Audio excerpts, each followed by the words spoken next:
നമ്മുടെ ഇന്നത്തെ സൂപ്പർ അതിഥി ആരാണ് വെങ്കി? വിളിച്ചാലോ നമുക്ക്? വിളിക്കാം. സോ ജെന്നിഫർ ആലിസ് എല്ലാവർക്കും അറിയുമായിരിക്കുമല്ലോ, ഭയങ്കര പാട്ടുകാരിയാണ്, ഒരു മിടുക്കി കുട്ടിയാണ് Jennifer Alice. Welcome. Hi Jennifer. Hi. Good morning. എന്തൊക്കെയുണ്ട് വിശേഷം? നല്ല വിശേഷം. പാട്ട് തന്നെ ആയിരിക്കുമല്ലേ വിശേഷം? മൊത്തം പാട്ട് വിശേഷമാക്കാൻ തീരുമാനിച്ചിട്ടുണ്ട് അല്ലേ? അപ്പോ കൂടുതൽ സംഭാഷണങ്ങളിലേക്ക് കടക്കുന്നതിന് മുമ്പ് ഒരു പാട്ടെന്ന് തുടങ്ങാം. അതാണ് നമ്മുടെ ഇവിടുത്തെ ഒരു പതിവ്. പാട്ട്, ഒരു പഴയ പാട്ട് പാടാം. ഓ,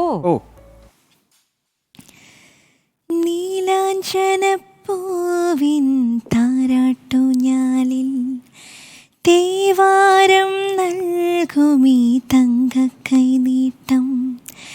ചന്ദ്രനോ സൂര്യനോ പുലരിയോ താരമോ ദ്വാപരം തേടുമിൻ കണ്ണനോ ചന്ദ്രനോ. കൊള്ളാം. രാവിലെ തന്നെ മൃദുലമായ ശബ്ദത്തിൽ ആ പാട്ട് കേട്ടപ്പോ എന്തൊരു രസമല്ലേ. നമ്മൾ ഈ ജെന്നിഫറിനെ ടിവിയിലൊക്കെ കാണുമ്പോൾ വളരെ ചെറിയ കുട്ടിയായിട്ടാ കണ്ടത് അല്ലേ? പക്ഷെ ഇപ്പൊ നോക്കൂ എത്ര വലുതായി. ജെന്നിഫർ ചെറിയ കുട്ടിയായിരുന്നപ്പോഴാണ് റിയാലിറ്റി ഷോകളിലൊക്കെ പങ്കെടുത്തിട്ടുള്ളത്. ഇപ്പൊ കുറച്ചുകൂടി വലിയ കുട്ടിയായി. പക്ഷെ പാട്ടിന് വലിയ മാറ്റം അല്ലേ? നല്ല രസമായിട്ട് തന്നെ ഇപ്പോഴും പാടുന്നുണ്ട്. ഒരു 2 വരി കൂടി പാടുന്നോ? പാടാം.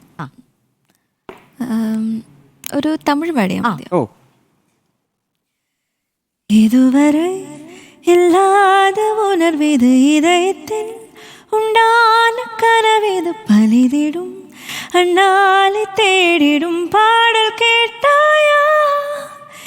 இதுவரை இல்லாத உணர்விது இதயத்தில் உண்டான கனவிது பலிதிடும் அண்ணாலை தேடிடும் பாடல் கேட்டாயா.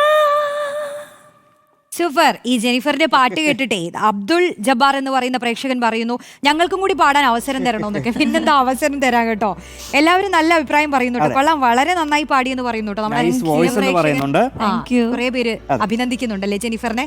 അപ്പൊ നമുക്ക് ജെന്നിഫർ വാർത്തയിലേക്ക് കടന്നാലോ? വാർത്ത കാണാറുണ്ടോ? വാർത്ത ഞാൻ ഇടയ്ക്ക് കാണാറുണ്ട്. ഇനി സ്ഥിരമായി കണ്ടോളൂ കേട്ടോ. കാണാം.